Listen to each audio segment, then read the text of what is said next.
You're listening to Thursday Night Tailgate, where NFL legends live on, with Chris Mascaro and Bob Lasseri. Available on TuneIn and Podbean. Now, back to Chris and Bob. Just listen. All right, now back with us on the Kaiven Foods guest line is our first guest of the night, and that is Mike Jones. Let me remind you about Mike's background. He's from Kansas City, played at the University of Missouri, where he was a two-way player, playing both running back and linebacker. Set a school record for rushing yards in one quarter, had 104 yards in one quarter alone. He also set the all-time record for receptions in a season and a career with 41 and 72, respectively. He was an undrafted free agent signed by the then Los Angeles Raiders, played in the league from 91 to 2002 with the Raiders, Rams, and Steelers, and he will forever remain near and dear to the hearts of Rams fans for making the game-saving tackle in Super Bowl 35. Over the course of his playing career, he had 599 tackles, had 9 sacks, 8 interceptions, and he scored 2 touchdowns. He was inducted into the Missouri Sports Hall of Fame in 2012, and we're excited that he is back with us again here tonight on Thursday Night Tailgate. Hey, Mike, Chris and Bob here. Thanks for coming back on the show. Hi, Mike. Hey, guys, how you doing? I need to let you guys do that introduction again. That was pretty good. Absolutely. Pretty good keep coming back on. We'll keep doing it. There you go. All right. So, Mike, that one play in the Super Bowl, one tackle, one play, and now, you're going to be remembered, forever, not only by Rams fans, but, football fans in general. What's that like? What does that feel like to know that, you made a play that is going to stick with football fans, for eternity? Well, you know what? It's getting to the point now where I'm getting made fun of, and I'll tell you how. I'm coaching high school football now, so this is the first year I got back in high school football. So we did something that we do at the collegiate level and NFL level. We have a talent show, and we tell them that you can mess with anyone, including the coaches. So we had a Q&A, and then it was I think it was a picture of someone. And the statement said, the guy played 12 years, but was only known from one play. So the kids make fun of me about this. I made one play my entire career, 12 years. So, they have fun with it. But, it's funny. You go from, you think you do something real well in the Super Bowl to where now your kids, you're coaching, making fun of you. So, Mike, as I mentioned in your intro, you were a two-way player at Missouri, running back, linebacker. How close was that moment to never happening? Because, you had a successful, running back career at Missouri. Right. You rushed for nearly 1,400 yards, almost 5 yards a carry. You had another 700 yards almost, receiving. Talk about, the switch from running back to linebacker and why it happened. Well, you know what? I don't know where I never played linebacker in college. That's the crazy thing. Everyone keeps saying, you're a two-way player. No, I wasn't a two-way player. It was every year. We had a coaching change after my second year. So my first year, they didn't know where they were going to play me at. And I ended up starting as a freshman as a fullback. I started about 3 games. And then my sophomore year, they switched me to tailback. We were running a wishbone. So, and then during that time, they talked about moving me to linebacker. So then we have a coaching change. And during the coaching change, and this how smarter coaches they were, college coaches. Andy Reid was my offensive line coach. Dirk Cutter was my offensive coordinator. And then we had Marty Moneywick, who was our graduate assistant. So all those guys were on one staff at the University of Missouri. And so I played running back for all those guys. And so when I get done after my junior year, I'm seriously thinking about playing linebacker. So they have definitely had running back, but I didn't really do anything my junior year. So we were running a 2-back set, and maybe switched to a 1-back set. And I talked to the running back coach, and he was saying, we're going to do some things that highlight what you do. So kind of weird because my best friend and I, he was a fullback and I was a tailback, and we ended up being, he ended up being the second string guy and I was the first string guy. And so I played the rest of the year. I did pretty good. I thought I was a pretty good running back. And the NFL didn't think I was very good, so I didn't get drafted. Not only did I not get drafted, the team I went to decided to switch me to linebacker. But that was something that was probably going to happen. If I would have been a fifth-year senior, I would have probably been a linebacker. But I didn't stay 5 years. I was only there 4 years. And I played running back all 4 years, never played on the defensive side, not one snap. So there's something, someone started something where I played two ways, but that's really not true. Huh, interesting. Mm-hmm. And Mike, you played 6 seasons, for the Raiders in the, early to mid 90s when they were in LA, so you were there in LA, when there was a lot of, social unrest around the city. We had a lot of racial issues going on at that time. The rap scene was starting to explode. The OJ trial, comes up, and that's going on. And the Raiders and the Raider image were sort of brought into that scene a lot. What was it like being a Raider in LA during that time? Well, you know what? It was good to be a Raider. And what I mean by that, when we played the Coliseum, we walk out of the Coliseum and, like you said, it was the beginning of it was right when the NWA was doing well. All the rap scene was coming on, the LA rap scene was coming on. So you would walk out and literally Magic Johnson would be in the tunnel because that was his spot. And then you might see Ice Cube or Easy or any of those guys in the tunnel as you walk out into the field, and at that time I was 22, 23 years old. So these guys were in their mid 20s, and you see all these guys that were emerging in their industry. And then you see, of course, it's the LA scene. So when the Raiders are doing well, you can see anyone on the sideline, but just like it is now, if you don't do well in any sport, they're not that they're not going to support you. The fan base just has so many different things to do that they're going to do something else. So, when you're playing well, it was outstanding to be a Raider. When you weren't playing well, it was tough. Bob, questions from Mike? Great to speak with you again, Mike. And your 6 years as a Raider, I was looking at some of those teams, and what strikes me, Mike, is that I think there was 5 defensive coordinators during your time there. That's a lot for a young guy. You start with Dave Adolph and Gunther Cunningham. John Fox was one of them. Yeah. Was that tough on a young player, Mike, or was it a pretty decent flow and transition from one to the other? Well, you know what? It was the toughest part wasn't switching coordinators because the Raiders play a certain style of defense when I was there. You can bring in whatever coordinator you want. You're going to run a 4-man front.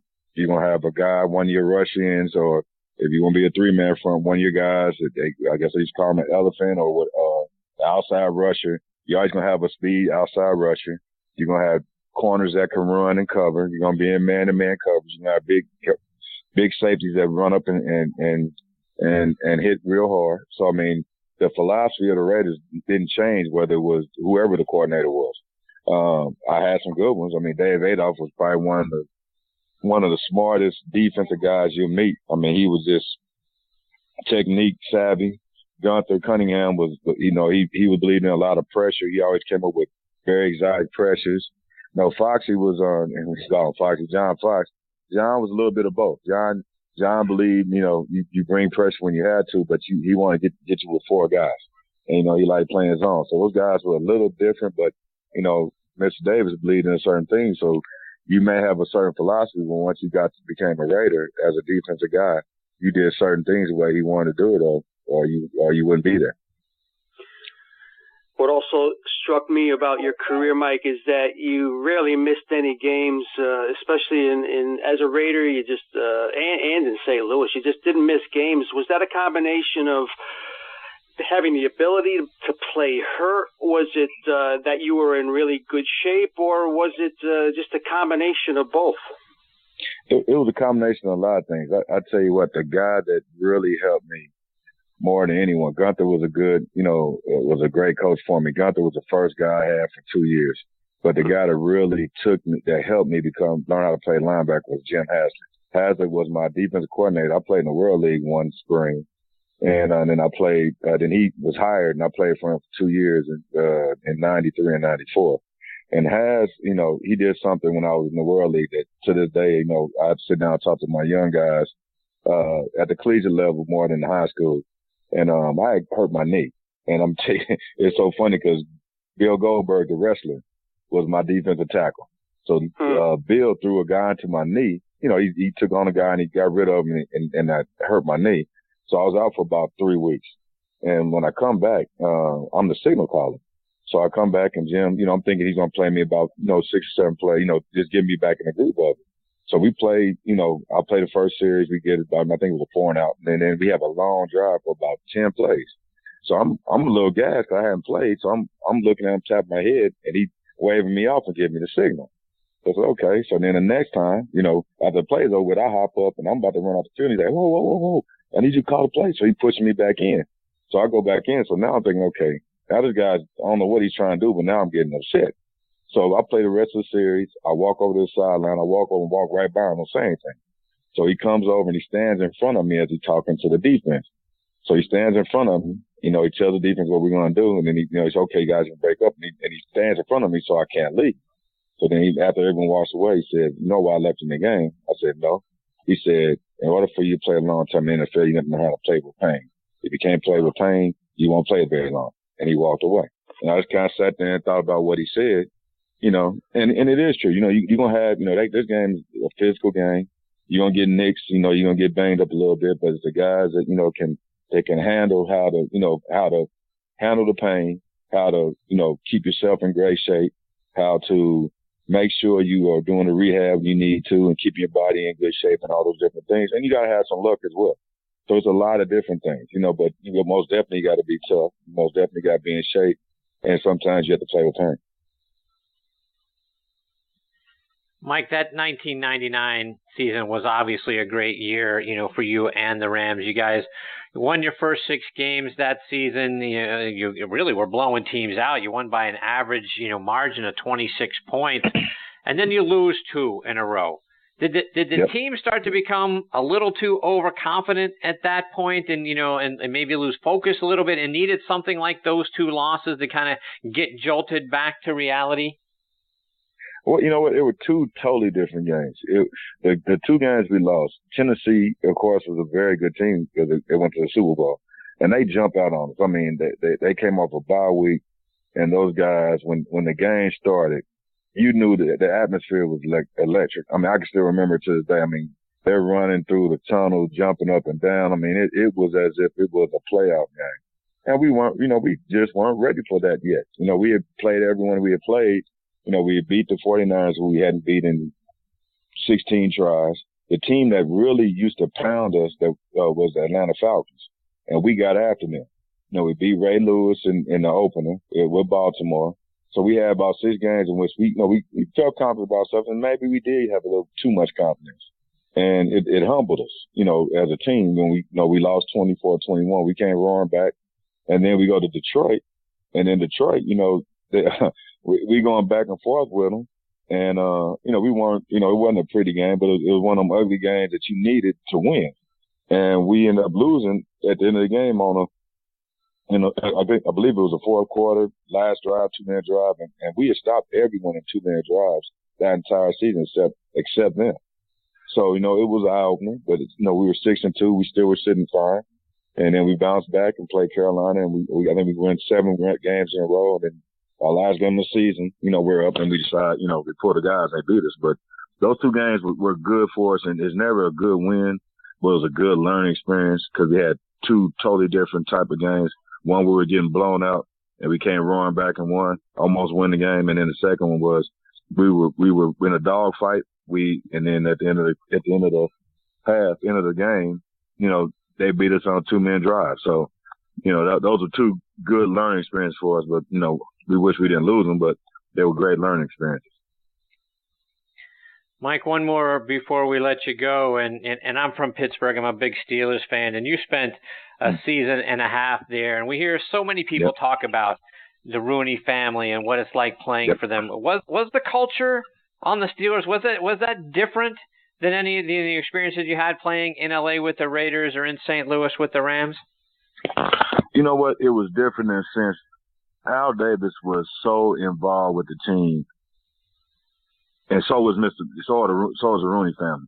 The Rooney family, the difference between Al and the Rooney family is Mr. Rooney would be up, he wouldn't come on the field in practice, but you would see him up watching us because, he had his offices. He walked out and watched his practice, and he was a pilot. So, you would see him fly over the practice facility, and everyone was like, well, there goes Mr. Rooney, coming back from wherever he's going. So, you know, he was involved with the team, but he was kind of involved but a hands-off guy. But, you know, he was always around. And, I mean, and the family was phenomenal. And I'm going to get the best example of Mr. Rooney, I would say, is this. When I came back to the team mid-season, and they signed me, and I'm thinking I'm only going to play a couple plays, and the guy I played behind ended up getting hurt like the second play of this game. So I played every snap on defense and all the special teams. So I'm the signal caller, and we ended up winning the game. You know, and I was forcing up. I think I forced a fumble. We got the ball, and we scored and win the game. So I got the game ball. So after the game's over with, Mr. Rooney walks up to my locker. He's like, Mike, he said, I know you weren't in training camp. I was like, that's true. He said, were you calling the signals? And I'm looking at him like, how in the world do you know I was calling the signals? I was like, yeah, I was calling the signals. He said, how did you know the signals that fast? I said, most of them I just remembered. And he just kind of looked at me. And I didn't catch what he was saying. And then he walked away, he just smiled, said, okay, good job. Then Coach Kyle comes over. He said, Mike, now I know you was in there calling signals. He said, but I know they gave you some signals that you didn't. They weren't the calls that you called that we gave you. I said, Coach, if you gave me a signal and I couldn't see it, I just called what I thought we played. He started laughing and he walked away. But no, that's Mr. Rooney. He knew what we were doing. You know, he was involved so much, but he always was hands off. And just a great family. You know, it's a great atmosphere. It's kind of like the Cardinals in St. Louis. The Steelers are very much like that. Everyone that goes plays for the Steelers, you have nothing but great things to say about the city and the organization. Mike, before we let you go, let our listeners know what you're doing now and how they can stay up to date with you, whether it's following you online or over social media. Well, I'm the head coach of St. Louis University High School. Our institution has been, this is our bicentennial year.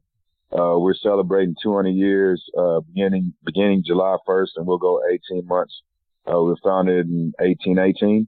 And we've been playing football for over 100 years. It's our 101st year playing football. So I'm in a program in which, you know, the last two coaches have coached a total of 59 years. So, I mean, it's very stable here. We're trying to rebuild our program. You know, we're in the process of rebuilding it. You know, got a lot of great young men. And, you know, you can always check us out at SLU.org. We are web-based, so you can check out our games. Our games are web-based, so you can see us play every Friday night. We play at 7 o'clock every Friday night. So, you know, tune in, check us out, and support the Junior Billikens. There you go. Mike, thank you so much for taking time out of your night to come back and be a part of the show. We always like, you know, getting to spend some time with you. We hope you'll come back a little bit later on in the season, share more of your thoughts and your insights with us, because you're fantastic. Absolutely. You know, just guys, anytime you want me to come on, I'm available for you. Well, good luck with that team. I appreciate that, Mike. All right, thank you. Take care, Mike. All the best to you and your family. Okay, bye-bye. Good night.